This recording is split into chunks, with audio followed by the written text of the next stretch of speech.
어느덧 2월도 마지막 날이 되었습니다. 금방 시작한 것 같은데 벌써 2달이 지나버렸어요. 이제 내일부터는 봄입니다. 그렇죠? 3월이니까 이제 꽃도 필 것이고 싹도 날 것이고 또 바람도 봄바람이 불어올 거예요. 여러분들 이제 추위가 가셨으니 또 우리가 봄에 정말 하나님과 깊은 교제 나누시는 그런 봄 되시기를 바랍니다. 요즘 이제 추워서 또 밖에 나가기도 그렇고 운동도 제대로 못 하고 또 그랬는데 다시 이제 걷기 운동도 시작하고 또 이렇게 1층 로뎀실에 이렇게 탁구대를 갖다 놨어요. 그래서 요즘 저희 아이들하고 이게 탁구를 쳐요.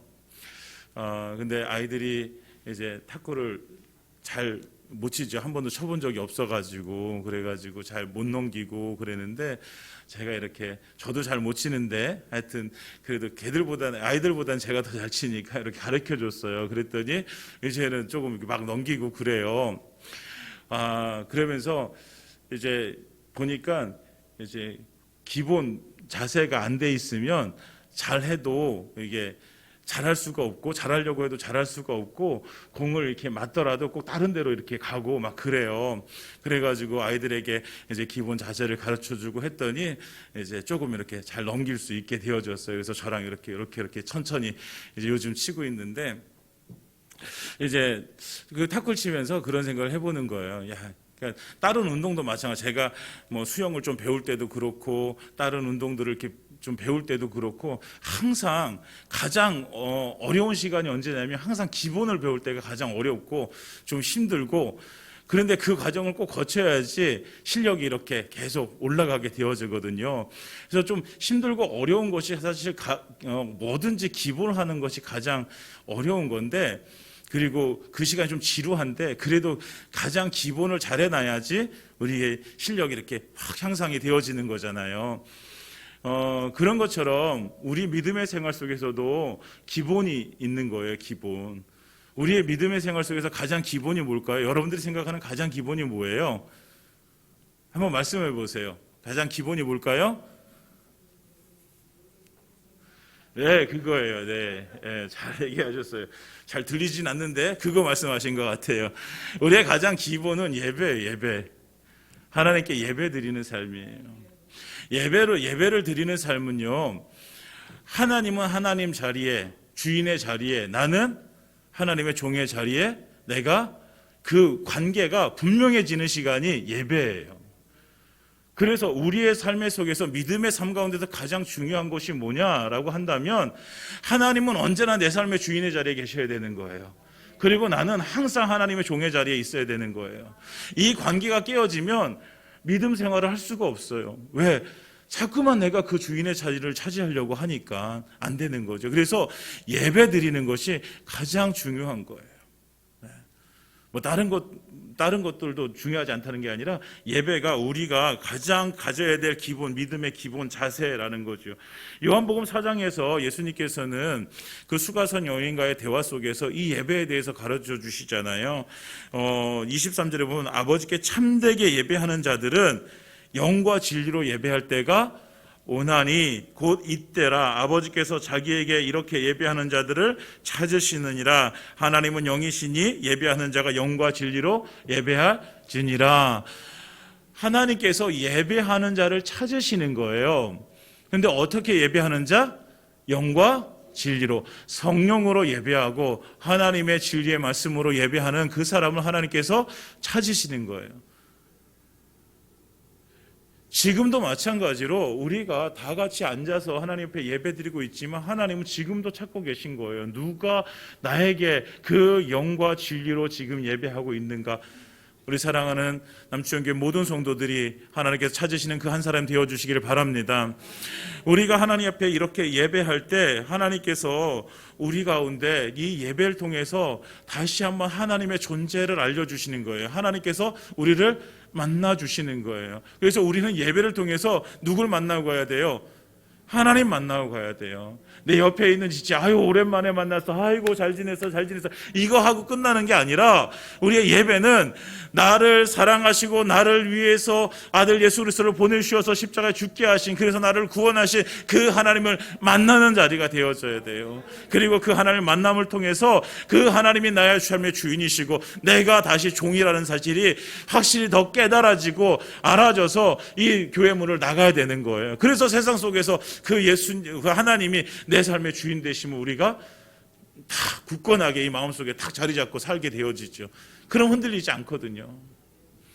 예배 중요합니다, 여러분. 그러니까 여러분들 예배를 위해서 기도해 주시고, 특별히 주일 예배는 강조 안 해도 여러분들 여러분들 수요 예배 꼭 나오세요. 수요 예배 시간 되시는데도 불구하고 또 못 나오시는 분들이 계세요. 꼭 다시 한번 마음을 잡으시고 수요일 날 꼭 예배 나오시고, 새벽에도 가능하시다면 새벽에도 나오시고, 그래서 함께 계속해서 주님 앞에 예배하는 자로 우리가 함께 서기를 원합니다. 두 번째 믿음의 삶 가운데 또 기본은요, 말씀과 기도예요. 이거는 뭐 말하지 않아도 우리는 다 알고 있어요. 예배 드리는 것, 말씀과 기도의 삶을 살아가는 것. 말씀은 뭐라 그래요? 생명의 양식이라고 그랬잖아요. 우리 영혼의 양식이 말씀이에요. 기도는 우리 영혼의 호흡이에요. 호흡. 그러니까 우리의 양식이 떨어져도 우리는 죽는 것이고, 우리가 호흡을 못해도 죽는 거예요. 그러니까 믿음 생활에 있어서 우리의 말씀과 기도가 빠져버리면 우리는 죽는 거예요. 우리의 영혼이 죽는단 말이에요. 영혼이. 아이 목사님 괜찮아요, 괜찮아요. 뭐 그 말씀 우리가 내가 뭐 안 보고 그런다 그래도 안 죽어요. 아니요, 죽는다고요. 하나님께서는 우리의 영혼이 살기를 원하시는 거예요. 육신은 누누이 말씀드립니다. 육신은 떡을 먹으면 살아요. 밥 먹으면 사는 게 육신이에요. 그렇죠? 그런데 하나님의 말씀과 기도는 우리의 영혼을 살게 한단 말이에요. 사랑하는 여러분, 하나님 앞에 우리가 예배하는 삶, 또 말씀과 기도하는 삶, 올해 이제 2달이 지났는데 앞으로 10달이 남았어요. 10달. 10달 동안 우리가 이 기본적인 우리의 믿음의 삶에 최선을 다하는 저와 여러분들 되기를 원합니다. 그러니까 이번 올해는 꼭 성경 통독하시고 또 신약 성경 필사도 하시기 바랍니다. 이게 뭐 제가 좋자고 하는 게 아니에요. 여러분들의 영혼의 유익이 되기 때문에 그러는 거예요. 저는 저 혼자 열심히 하면 돼요. 저 혼자 필사도 하고 제가 성경 통독하면 돼요. 근데 저는 저 혼자 살기 위해서 제가 목사가 된 게 아니거든요. 저는 여러분들 살려야 되거든요. 여러분들 영혼이 살아야지 정말 여러분들이 정말 하늘나라의 그 상급을 쌓는 일을 하고 하나님 나라의 백성으로 여러분들이 온전하게 설 수 있거든요. 사랑하는 여러분, 제발 부탁드리오니 정말 예배하는 삶 잘 살아주시고, 말씀, 기도, 여러분들 계속 우리가 체크하고 할 수가 없잖아요. 여러분들 정말 마음 딱 잡으시고 결단하시고 하나님 앞에 그 삶 살아가시기 바랍니다. 이제 오늘 본문으로 들어가서, 예수님께서 이제 공생의 기간을 사시는데 3년 반이란 시간을 이제 제자들 부르시고 제자들과 함께 사시는데, 예수님께서 성경 복음서를 보면요, 계속해서 갈등을 일으키는 사람들이 있어요. 계속해서 대적하는 사람들이 있어요. 그 사람들이 누구예요? 제일 많이 나오는 사람들이 누구냐면 바리새인이에요. 바리새인. 그리고 대제사장들. 이런 사람들이 나와요. 그러니까 그 사람들과 계속적인 갈등의 구조를 가지고 있어요. 제사장들과의 갈등은요, 정치적인 문제예요. 그들은요, 예수님께서 어떤 권위를 가지고 그렇게 행하는 것을 싫어했어요. 왜냐하면 자기들에게 있는 그 어떤 인기가, 자기들에게 있는 그 관심이, 자기들이 가지고 있는 그 권력이 예수님께로 이렇게 갈까 봐서 그 정치적인 이유 때문에 제사장들은 예수님을 싫어해요. 적대하는 거예요. 그럼 바리새인들은 무엇 때문에 적대할까요? 그들은 율법 때문에 그래요. 율법. 그들이 생명처럼 여겨왔던 그 율법을 계속해서 예수님께서 깨는 것처럼 보여지는 거예요. 오늘 3장을 읽었는데 3장 이전에 2장의 끝부분에 보면 예수님께서 안식일에 밀밭 사이로 가시다가 제자들이 그 밀밭에 이삭을 따먹는 장면이 나와요. 언제요? 안식일에. 그러니까 이것을 보고서 바로 누가 24절에 보면 바리새인들이 예수님께 또 나와서 얘기하는 거예요. 당신의 제자들이 지금 안식일에 하지 못할 일을 하고 있습니다 라고 하면서 막 또 책망하는 거예요. 안식일에 하지 못할 짓을 했다는 거죠. 이삭 따먹는 거, 이게 그들의 눈으로는 그게 뭐예요? 일한 거예요. 일한 거기 때문에 일하면 안 된다고 안식일에 얘기했는데 왜 이걸 하느냐? 그러면서 또 따져 묻는 거예요. 그러니까 계속해서 예수님과 바리새인들의 갈등 속에서 나타나는 것은 뭐냐면요, 많은 부분들이, 율법에 많은 부분들이 있지만 가장 많은 것들이 안식일에 대한 거예요. 안식일. 특히 이 안식일에 대한 건 십계명에 나와 있잖아요. 예, 십계명 10가지 계명이 십계명이잖아요. 안식일은 몇 계명일까요? 아시는 분? 네, 네, 또 이게 다 아실 텐데, 사계명이 사계명. 네 번째 계명이 안식일을 기억하여 거룩하게 지키라라고 말씀하고 계시는데, 그러니까 그 시내산에서 받은 율법 중에서 이 안식일이라는 것은 십계명에 나와 있단 말이에요. 그러니까 훨씬 더 중요하게 생각했어요. 그런데 중요한 건 뭐냐면 그 안식일에 대한 개념, 모세가 그 안식일에 대한 개념을 들었을 때와 계속해서 변질되어지면서 이 사람들은 이제 어떤 것으로 이 안식일을 지키냐면 그 자기네 사람들이 꼼짝달싹 못하도록 이렇게 다 그들을 이제 통제하고 붙잡으려고 하는 그 수단으로 이제 안식일을 사용하게 되어지는 거예요. 그러니까 이에 대해서 예수님께서 거부를 하시는 거죠. 그러니까 이들에게 있어서는 이삭을 잘라 먹는 행위도 안 되지만 뭐도 안 돼요. 병자도 고치는 것도 안 돼요. 지금 중풍병에 걸려 있는데도 불구하고 고치면 안 돼요. 왜? 일하는 거기 때문에. 하나님께서 원하시는 안식일이 과연 그 병자들도 못 고치게 하시도록 하셨을까? 예수님께서는 이제 말씀하시는 거죠. 그 안식일은 누구를 위하여 있는 거야? 사람을 있는 것이다. 사람이 안식일을 위해서 있는 것이 아니라 안식일이 사람을 위해서 있는 것이다. 그 안식일의 주인이 인자다라고 말씀하시면서 그 안식일에 대한 개념을 바꿔주시는 거죠. 그러면서 오늘 3장에서 보면 또 안식일에 또 이제 한 가지 사건이 나오게 되어집니다. 예수님께서 회당에 1절에 보면 회당에 들어가서 가르치시는데 한쪽 손 마른 사람이 나타나게 되어집니다. 등장합니다. 이 한쪽 손 마른 사람은 성경 외에 다른 책들, 이제 그 고대 근동의 책들을 보면 그의 직업이 석공이었다고 얘기해요. 여러분, 석공에게 가장 중요한 것은 뭐예요? 손이에요, 손. 이 사람이 그 손으로 무엇인가를 돌을 쪼개서 만들어야 되는데 손이 말라버린 거예요. 그래서 쓸 수가 없는 거예요. 말라서 굳어버린 거예요. 그러니까 이 손으로 할 수 있는 것이 아무도 없어요. 그 손으로 먹고 살았는데 이제 먹고 살 수 있는 길이 없어져 버렸어요. 그러니까 이 사람에게 소망이 이제 없어진 거죠. 그날 근데 예수님께서는 이 사람을 만나게 되어지는 거예요. 근데 그날이 어떤 날이에요? 2절에 보면 안식일이에요. 안식일.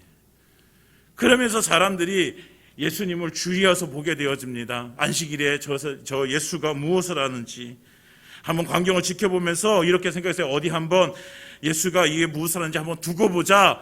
네가 조금이라도 잘못하는 거 있으면 내가 그것을 딱 잡아가지고 내 꼬투리 잡아가지고 내가 너를 고발할 거야. 뭐 이런 마음이죠. 그러니까 안식일에 그 한쪽 손 마른 사람, 그 사람을 고치는가 보는 거예요. 그러면서 예수님께서 말씀하시죠. 그들의 생각을 아시면서 이렇게 일어서라. 그리고 그들에게 이제 말씀하시는 거예요. 그 바리새인들인데 그 사람들이 안식일에 선을 행하는 것과 악을 행하는 것, 생명을 구하는 것과 죽이는 것 어느 것이 옳으냐? 여러분들 어떤 것이 옳아요? 안식일에 선을 행하는 것과 악을 행하는 것 어떤 것이 옳아요? 선을 행하는 것이 옳은 거죠. 생명을 구하는 것과 죽이는 것 어떤 것이 옳아요? 생명을 구하는 것이 옳은 거죠.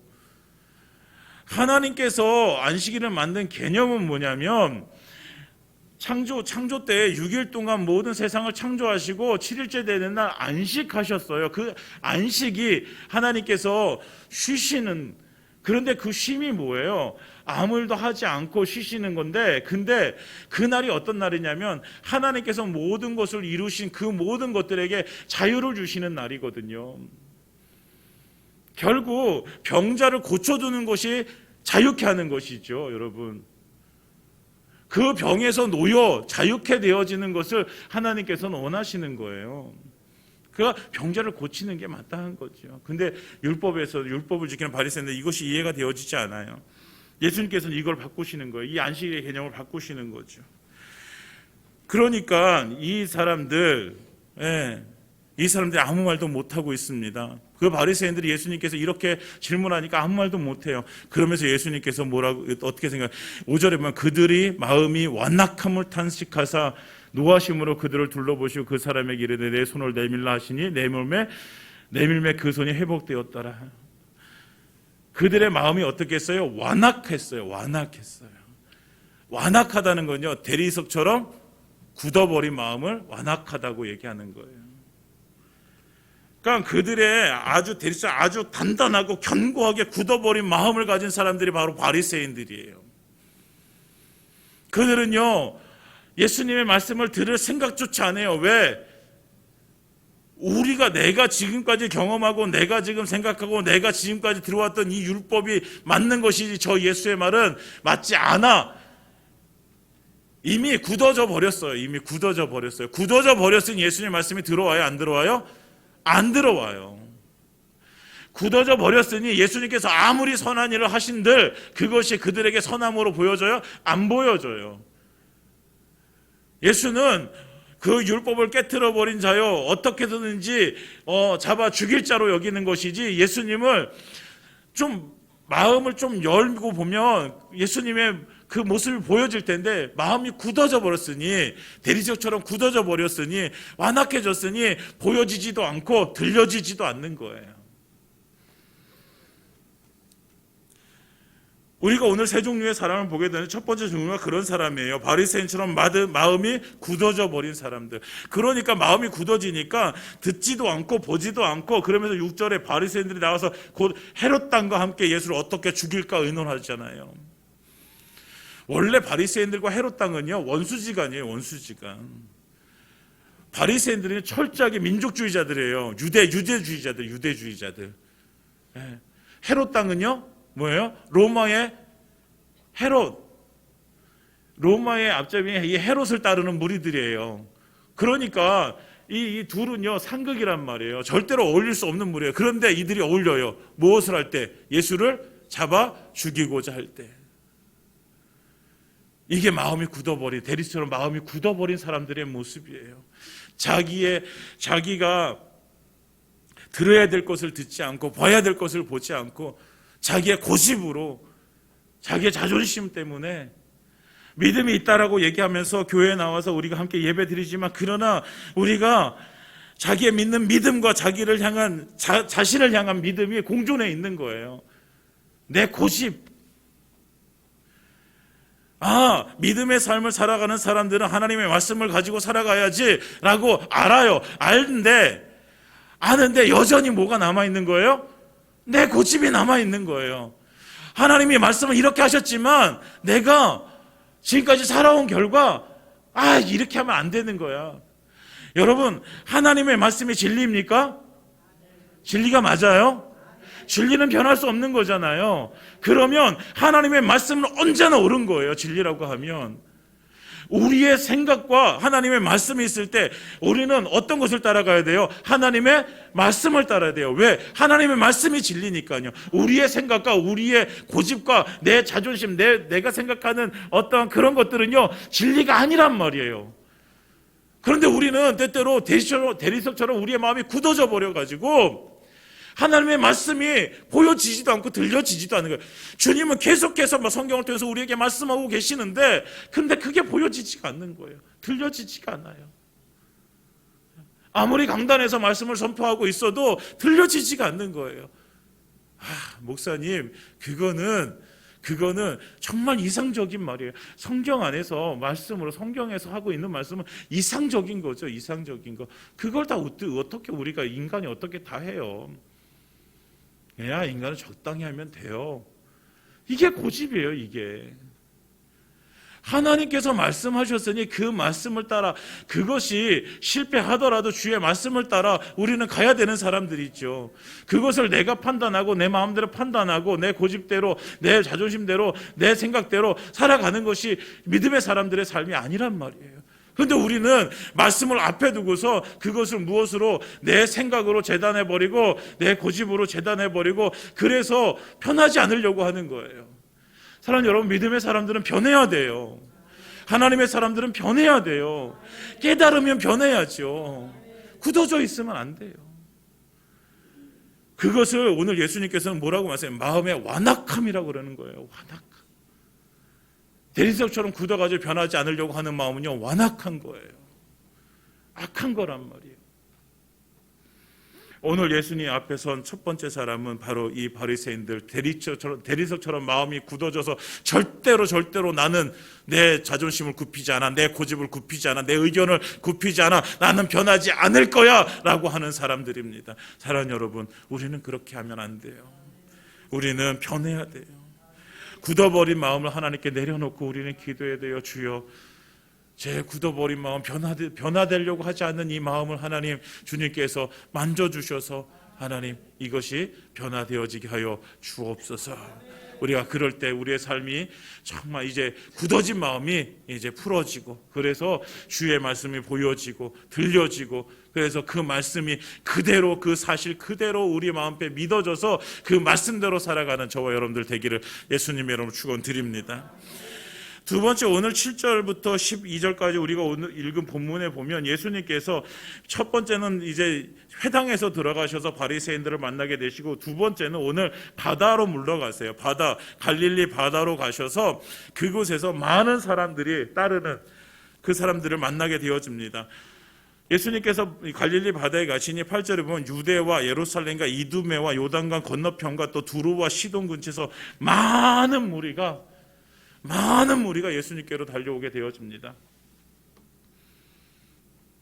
그들이 온 이유는 뭐예요? 8절 끝부분에 보면 그가 하신 큰 일을 듣고 나온 거예요. 예수님께서 하신 큰 일이 뭘까요? 큰 일이 뭘까요? 딱 눈에 보여지는 그 큰 일이에요. 귀신 들렸던 자가 귀신이 쫓겨나고, 그리고 병든 자가 병이 낫게 되어지는 그 일.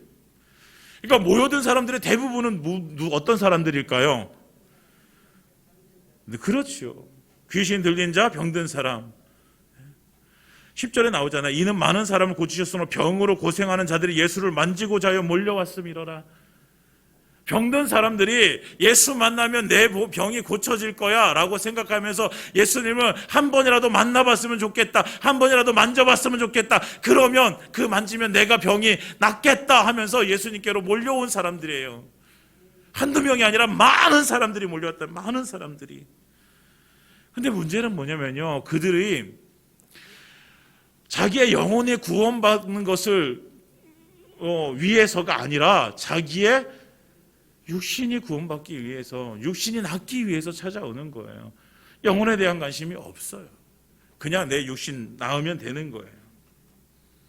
우리가 보는 두 번째 종류의 이 사람들은 자기의 필요에 따라 예수님이 필요한 사람, 예수님이 나를 구원해 주실 분으로 따라가는 게 아니라 그 예수님이 그냥 필요한 거예요. 필요한 거. 인생 가운데 내 병을 고쳐주시는 사람으로 필요한 거고, 인생 가운데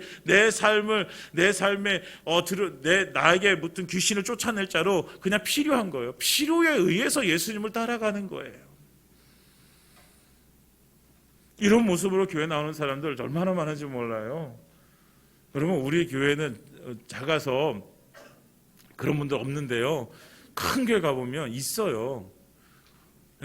제 후배 하나가 교회를 안 다녔거든요. 근데 어느 날 와서 만났는데 자기가 교회를 다닌다는 거예요. 그래서 야, 네가 교회를 다녀? 그래, 어느 교회 다니니? 그랬더니 수원에서 하여튼 5손가락 안에 드는 큰 교회를 다니는 거예요. 그래가지고 야, 네가 거기 교회 다녀? 그랬더니 언제부터 다니기 시작했어? 그랬더니 뭐 이렇게 말을 해요. 교회 다니는 이유를 막 얘기해요. 그런데 그 교회 다니는 이유를 이게 듣다 보니까 그런 거예요. 자기가 그 친구가 어떤 사업을 하고 있었거든요. 근데 그 사업에 관계된 사람들이 그 교회 많이 다니는 거예요. 그러니까 이제 뭐 다른 목적이 아니에요. 그 사람들과 좋은 관계를 맺기 위해서 가는 거예요. 여러분, 비단 제 후배에 대한 이야기가 아니에요. 많은 사람들이 자기의 이익을 위해서 다니고 있다는 거예요. 그런데 이 이야기를 들으면서 그러면 우리는 우리의 마음속에 혹시라도 내가 예수를 이용해서 내 어떤 목적을 이루고자 하는 것들이 없는가 우리가 살펴봐야 되겠다라는 생각이 드는 거예요. 여러분들, 우리 마음속에 그런 생각 없습니까? 내가 예수를 이용해서 내 삶 가운데 어떤 목적을 이루기 위해서,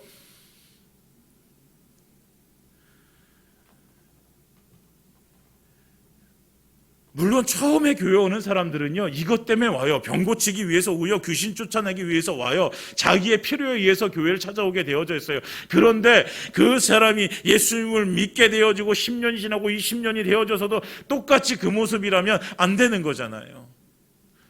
우리는 예수님을 알게 되어지면 예수님께서 이제는 예수님이 나를 위해서 어떻게 무엇을 하실까가 아니라 내가 예수님을 위해서 무엇을 할 수 있을까로 변화되어지는 것이 그리스도인의 삶이죠.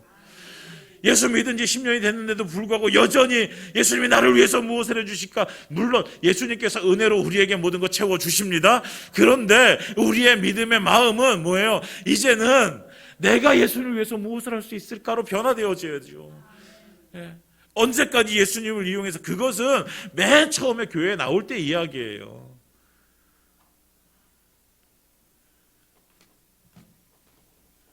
저도 그렇고 여러분들도 마찬가지로 맨 처음에 그렇게 나왔을 거예요. 그런데 이제는 믿음이 있다면 내 필요가 아니라 하나님의 필요에 의해서 우리가 사용되어져야 돼요.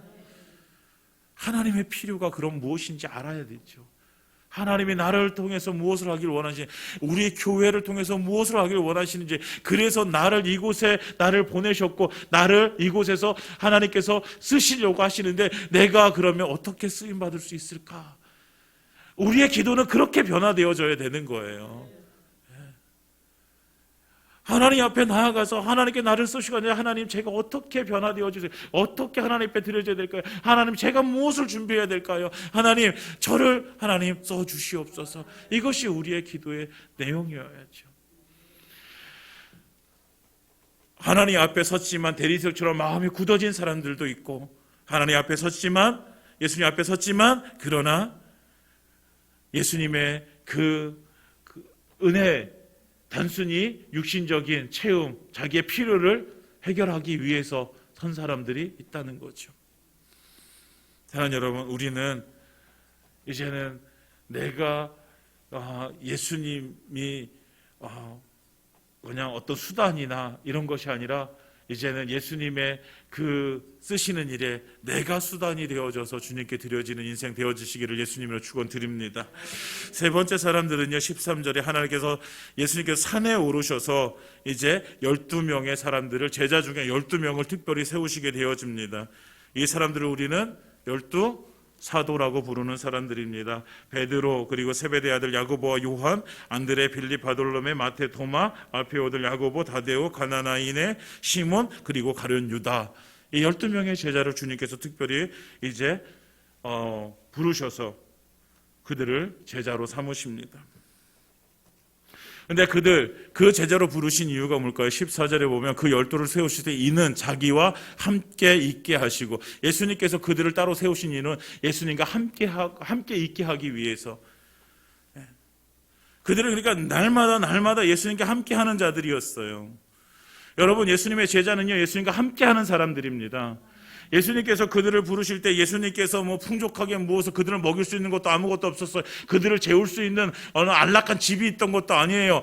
예수님께서는 그냥 광야에서 주무셔야 됐고, 그냥 먹을 수 없는 준비되어지지 않은 곳에서 예수님께서 채용을 받아서 드셔야 됐어요. 그럼에도 불구하고 그 12명의 제자를 불려서 예수님과 함께 하게 하셨어요. 함께.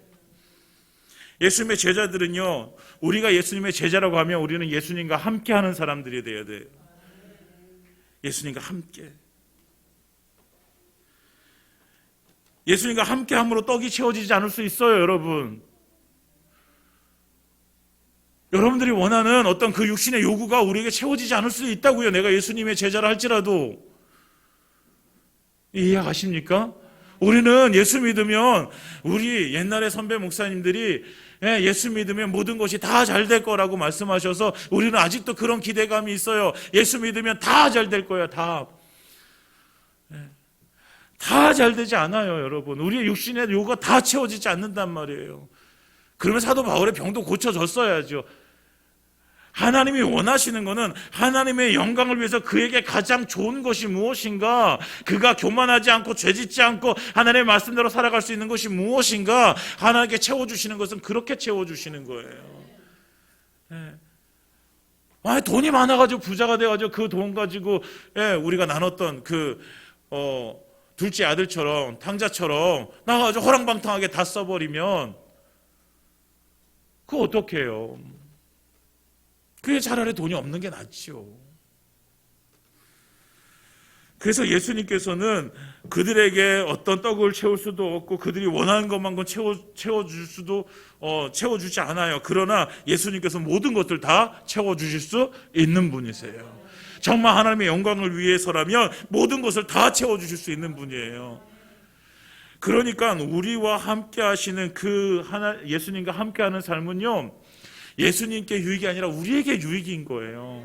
예수님의 제자들에게 예수님께서는 그들을 부르셔서 그들에게 풍족하게 다른 사람들처럼 다 먹여주고 재워줄 수는 없지만, 그러나 예수님께서는 그 모든 것들을 다 해주실 수 있는 능력이 있으신 거죠.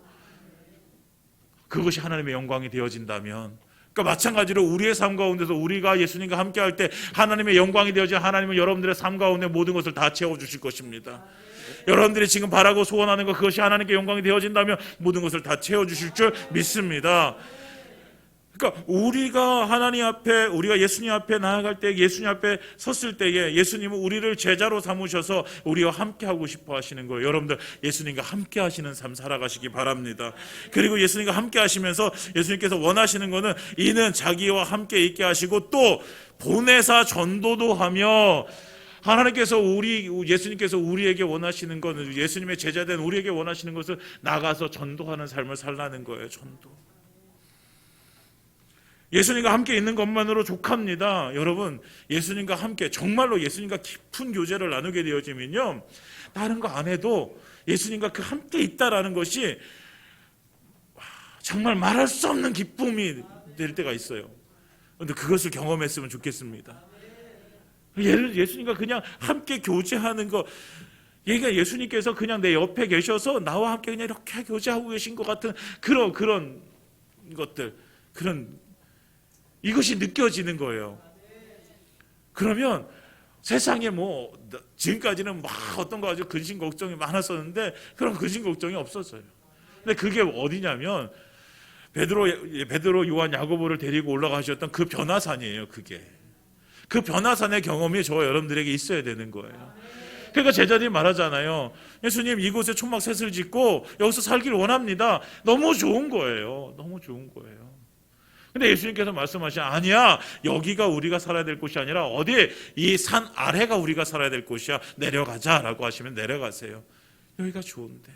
여러분, 예수님과 함께하는 삶이 너무나도 좋습니다. 그러나 우리가 정말 살아야 될 삶은 어디에서? 산 아래에서. 그래서 예수님께서는 예수님과 함께 하시면서 자기가 함께 있는 자들에게 어떻게 나가서 뭐해? 전도해 라고 말씀하시는 거예요. 치열하게 영적 싸움을 싸우면서, 그냥 예수님과 함께 있을 때는 예수님 함께 있으니까요, 예수님 보호하시고 지켜주시고, 그러니까 예수님과 함께 있으니까 치열한 영적 싸움 안 싸워도 살아갈 수 있어요. 그런데 전도하게 되어지면, 보내서 정말 치열하게 영적 싸움 해야 되는 거예요. 그 싸움을 시키는 곳으로 가라는 거예요. 예수님의 제자는요, 뭘 해야 돼요? 이 영혼을 구원해내는 일을 해야 돼요. 사랑하는 여러분, 우리가 이 사명 감당했으면 좋겠습니다. 이제 새롭게 우리가 충성자들을 하고, 우리가 이제 새롭게 팀들도 만들고 했는데, 우리 지역 전도팀을 통해서 우리가 이제 전도 물품도 사고 이렇게 해서 우리 그러니까 전도팀이 만들어졌으니까 전도팀이 전도하는 거지.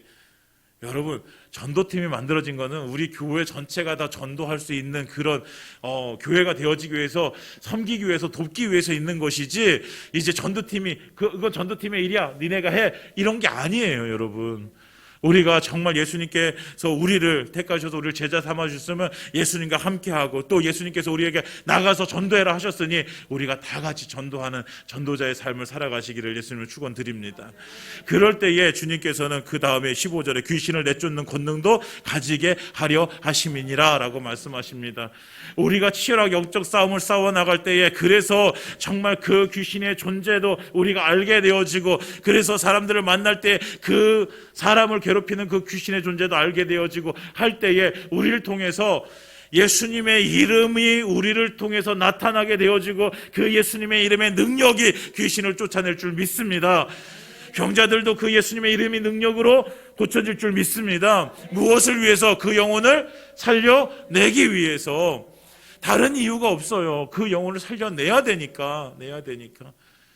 그래서 예수님께서는 우리에게 무엇을 위해서? 그 하나님의 영광을 위해서, 그 한 영혼을 살려내기 위해서 우리에게 능력도 주시고, 그래서 그 능력 가지고 나가서 뭐하라? 전도하라 라고 말씀하시는 거예요. 우리가 해야 될 일은요, 지금도 지옥 가고 있는 그 영혼들 살려내서 천국 가게 만드는 거 해야 되는 거예요. 여러분, 지옥에 가서, 제가 수요일날 나눴나요? 주일날 나눴나요? 그 거지와 나사로 이야기를 수요일날 했나요? 안 했나요? 언제 이제 새벽에 여러분, 거지와 나사로 이야기 아시잖아요. 거지와 나사로. 예. 아니요, 부자와 나사로. 부자는 죽어서 지옥에 갔고, 나사로는 죽어서 어디 가요? 아브라함의 품에 천국에 가게 되어지잖아요. 근데 그 부자가 그 아브라함에게 요청하는 것이 뭐예요? 손끝에 물 한 방울 묻혀가지고 내 입에 좀 대줬으면 좋겠습니다. 이게 소원이에요. 이게 지옥이란 말이에요. 그런데 그렇게 해줄 수가 없는 곳이에요. 여러분, 근데 지금도 그 지옥을 향해서 달려가고 있는 사람들이 있다는 거예요. 누가? 우리 주변에요. 우리 주변에. 정말 이것을 우리가 좀 깨닫는다면 그 영혼에 대해서 우리가 간절해지지 않아요? 간절해져야 되잖아요. 내가 아는 그 사람이 그쪽을 향해 가고 있다는데 내가 그냥 가만히 있으면 돼요? 안 되잖아요, 여러분.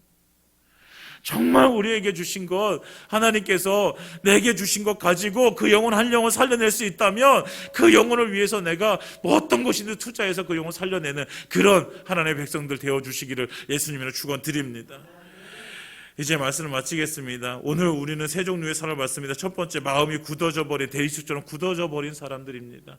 여전히 하나님의 말씀 앞에 서가지고도 내 고집 부리고, 내 자존심 세우고, 내 이익 생각하고. 두 번째, 자기 필요에 의해서 예수님이 필요한 사람들입니다. 생명에는 관심 없어요. 그냥 내 유익이 되어지면 되는 거예요. 내 이익이 채워지면 되는 거예요. 예수님이 수단이 되어져 버리는 거예요. 이런 사람들이 있어요. 세 번째, 예수님과 함께하면서 주신 능력 가지고 전도하는 사람입니다. 이 세 사람의 사람들, 그러면 우리는 판단해야 돼요. 나는 어떤 사람인가? 나는 믿음으로 산다고 얘기하고, 나는 주일이 되어지면 꼬박꼬박 내가 11시에 나와서 예배드리고 내가 그렇게 살아가고 있는데, 나는 어떤 사람인가? 나는 어떤 사람인가? 사랑하는 여러분, 저와 여러분들이 정말 예수님과 함께하며 주신 능력 가지고 나가서 전도하고 영혼 살려내고 주님 주신 사명 감당하는 그런 사람들 되어주시기를 예수님의 이름으로 축원드립니다. 그래서 그 삶을 살아갈 때 주님께서 어떻게 우리의 삶을 통해서 역사하시고, 또 주님께서 어떠한 은혜로 우리 가운데 채워주시는지 모두가 다 그런 경험, 정말 예수 만난 경험, 예수님 채워주시는 그 은혜에 대한 경험, 그 경험들이 많아지는 저와 여러분들의 삶이기를 예수님의 이름으로 축원드립니다.